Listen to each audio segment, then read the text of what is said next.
ഒരു തൈ നടാം കൊച്ചുമക്കൾക്കു വേണ്ടി, ഒരു തൈ നടാം 100 കിളികൾക്കു വേണ്ടി, ഒരു തൈ നടാം നല്ല നാളേക്കു വേണ്ടി.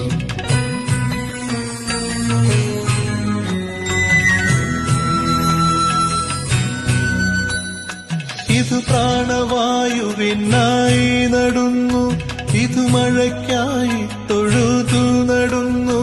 ഇത് പ്രാണവായുവിനായി നടുന്നു, ഇത് മഴയ്ക്കായി തൊഴുതു നടുന്നു. അഴകിനായി തണലിനായി തേൻ പഴങ്ങൾക്കായി ഒരു 100 തൈകൾ നിറഞ്ഞു നടുന്നു. അഴകിനായി തണലിനായി തേൻ പഴങ്ങൾക്കായി ഒരു 100 തൈകൾ നിറഞ്ഞു നടുന്നു.